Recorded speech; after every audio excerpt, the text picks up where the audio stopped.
Hi guys! Good day po sa inyong lahat. So, it's been a long time na hindi tayo nagkita. So, welcome back to my vlog. Okay, so it's been a long time na hindi tayo nagkita. Hindi na din ako nakapag-upload ng mga videos ko since I was busy with my life. Wow! Ganon! Okay, so without further ado, let's get it on! So, kakagaling ko lang sa labas. So, kakahilamos ka lang din para po may pakita ko po sa inyo yung makeup na gagawin natin. Okay, so simple lang itong gagawin natin since ang may make-upan ko this week is mga Abay, so second sponsor. So, usually, kapag mga ganun is mabilisan lang ang pag-makeup since mag-isa ko lang and then ilan silang may make-upan. So, simple lang and mabilis lang na makeup look. Okay, so first, so katapos ko lang maghilamos, so magto-toner muna ako. Gagamitin ko itong toner from, hindi ko alam, basta toner to ng ano.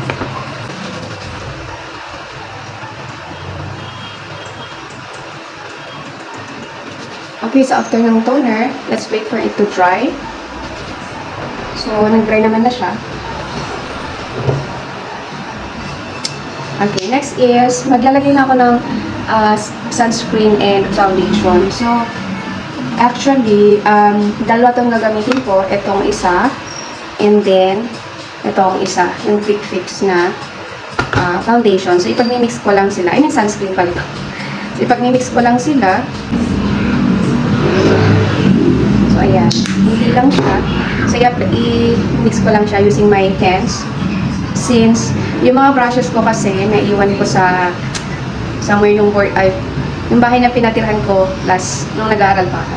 Because I'm gonna apply it in my face, to my face, basta gano'n. So, hindi ko alam kung very light ba siya sa inyo. Pero dito kasi is, ano siya, brown siya. Maybe adjust ko na lang yung light. So, ganyan siguro. Ganyan. Okay?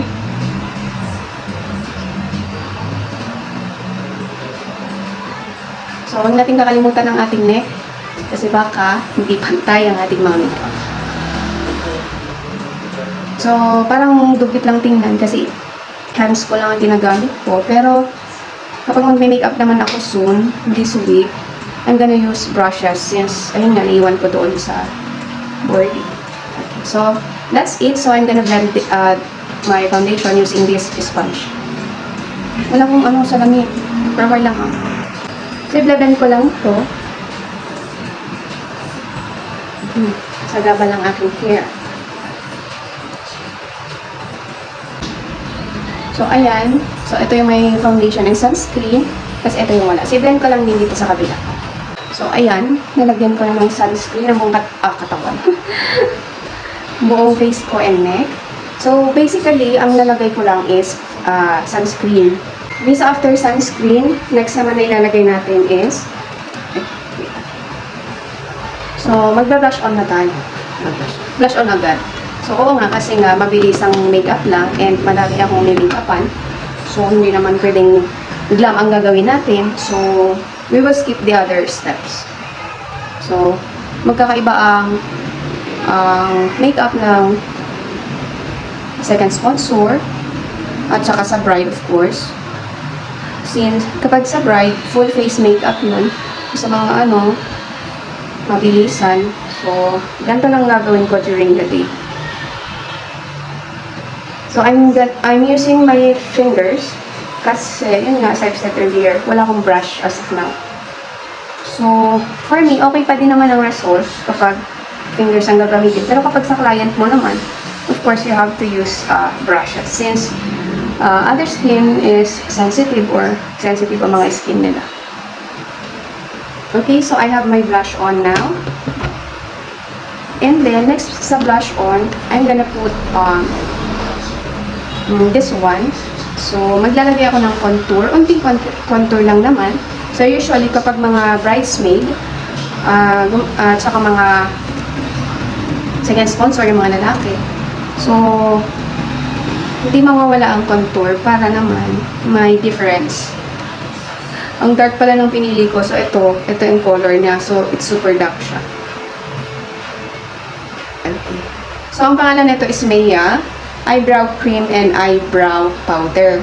So, pwede ko naman siyang gamitin as a substitute, as a contour ko. So, I'm gonna contour my nose. So, let's see if there will be a difference. O, tingnan nyo kapag ganyan, lalagyan natin ng contour. So, what's the use of contour ba? So, you will see the effect of the contour once na nailagay natin. Okay, so, diba, dyan pangu ako. So, kapag may contour na ako, mukha na akong matapos. Okay. Makikita nyo, may fake, ano tayo, fake nose line. Oh, sino ka siya?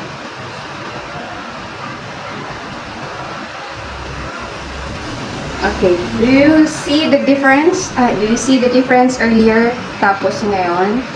Di ba meron?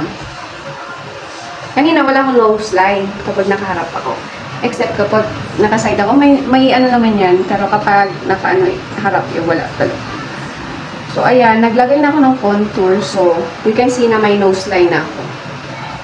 Magic! That's what we call magic of makeup. O, may ano pa ba ako? May mutak.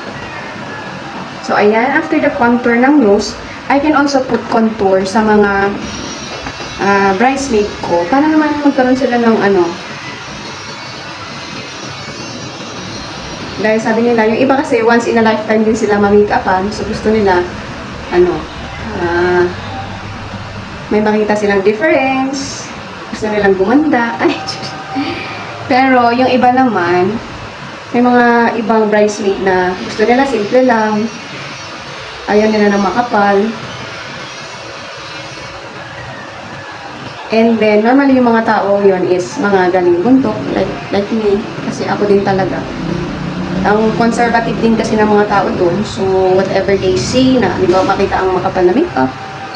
Ito. So, may sasabihin ng mga tao. So, pero, syempre, 2025 na tayo. Bago na tayo ng pananaw sa buhay. I mean, sa mundo. Okay. So, it's like oh my gosh. Can you see the difference kapag may contour ako, yeah? Dito. Okay. That's it. Goods lang ba ang ating contour? Sabihin niyo kung pangit. Ayan, tapos na tayo sa contour. Nose line. And then dito. Pwede pa tayo maglagay dito, pero dahil may jawline naman na tayo, wag na. Yung mga iba, yung mga walang jawline, dyan, pwede tayo magpalagay ng fake contour dito para magkaroon tayo ng jawline. Pero hindi na kailangan yun. So, after the contour, maglalagay tayo ng powder. So, isaset natin tong makeup natin, the blush on and everything using the powder. So, I'm gonna use this from Sassy Lady. Para ma-set natin.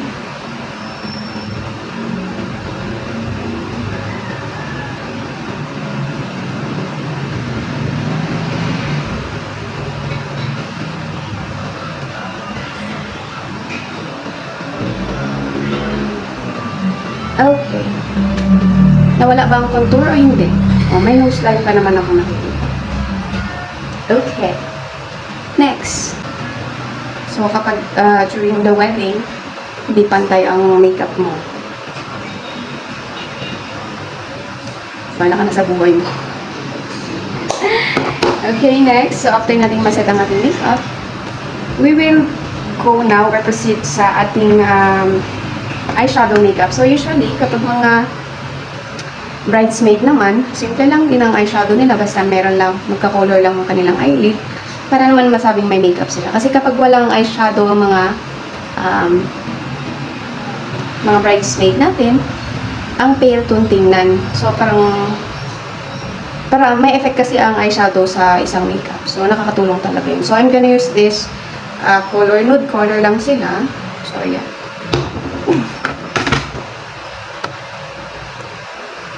So, all over lang siya.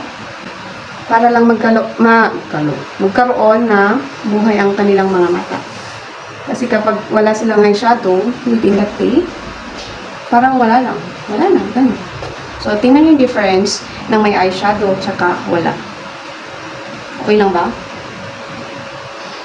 Okay. So, see the difference. So, kailangan nating lagyan.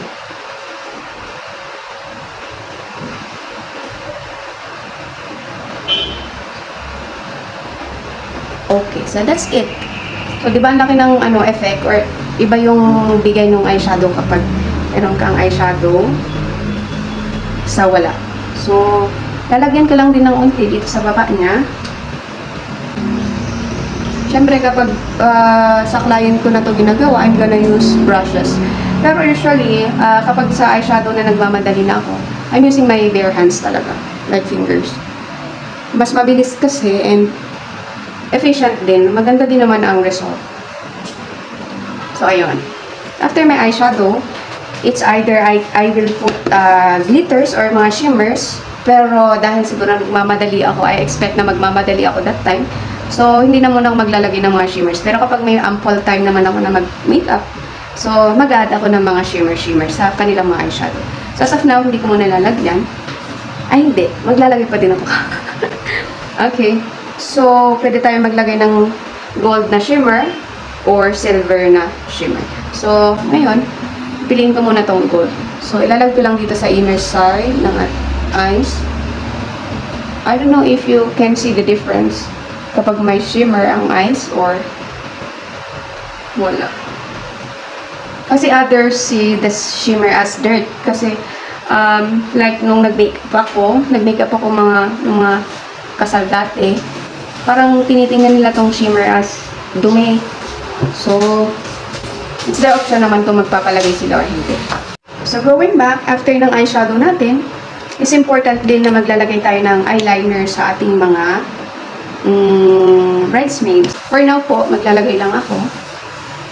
So, ang gagawin ko is yung, line lang.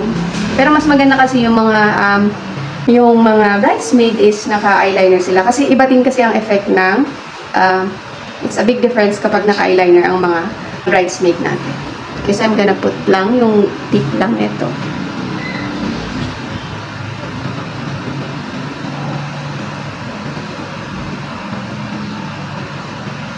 Okay, so that's it. So, see the difference kapag wala akong eyeliner dito sa... Ito yung meron, ito yung wala. Ayan, sa kabila naman.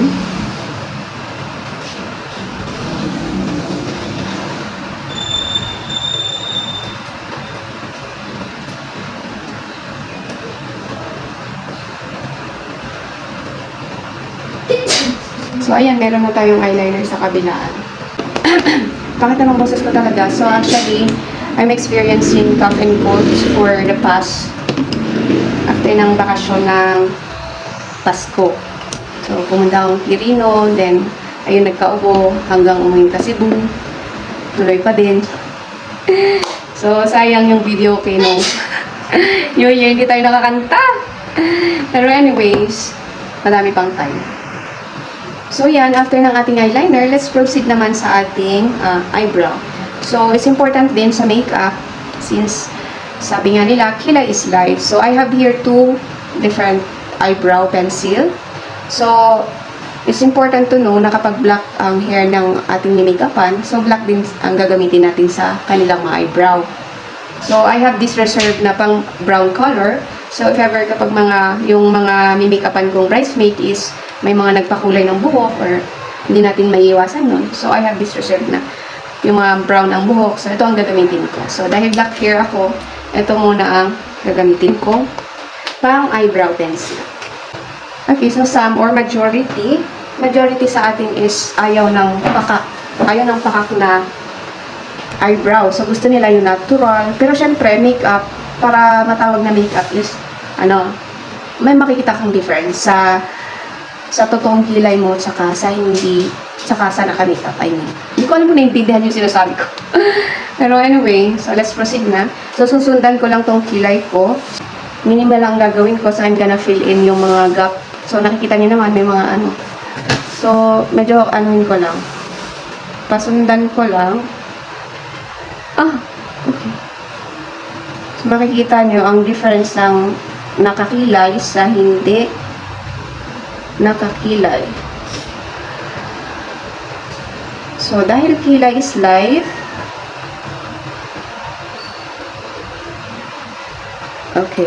So, kapag mga bridesmaid naman ang may make-upan ko, hindi na necessary na nung ipapataas ko pa yung kilay, like yung ginagawa sa mga brides, nung pag ganun ay yung kilay nila, nung ipaprush pa. Pero, kapag may time naman, why not, diba? So, ayan. So, yan yung may kilay ako. Okay, and then dito sa kabila, wala pang nakalagay. So, lalagyan ko lang.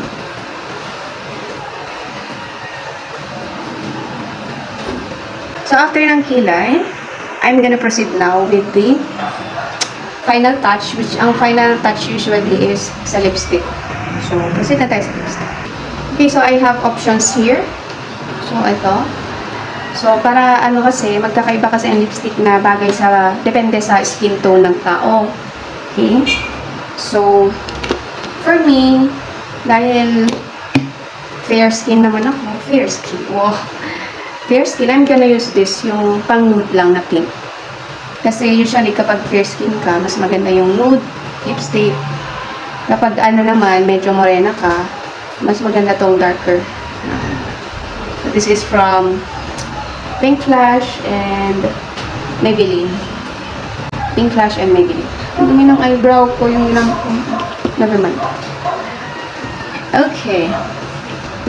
So, i-prep ko muna ang ating lips. So, I'm gonna use this Sassy Lady in the shade 1A01 Carotene. So, ayan. So, actually, this is a lip balm. Okay. So, kapag ano, okay lang naman na ganito lang ang gagamitin. Pero dahil okasyon nga ito, as much as possible, like, may difference sa mukha. Kasi naman, okasyon tapos wala kang makeup. Parang, it's not a special day. So, ayun. Matagal na to sa akin, pero I'm gonna use it pa din. I don't know kung expire siya, pero maayos pa naman. I don't know. Pero ginagamit ko pa naman kasi siya, and hindi pa siya ubos. So, it's okay to use pa naman. So, apply na ito.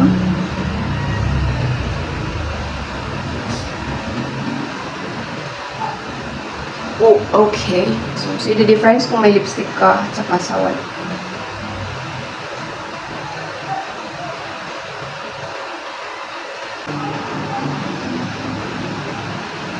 Okay, that's it. So, kung napapansin nyo, yung blush on ko kanina, di ba, visible pa. Pero ngayon, medyo hindi na nakikita.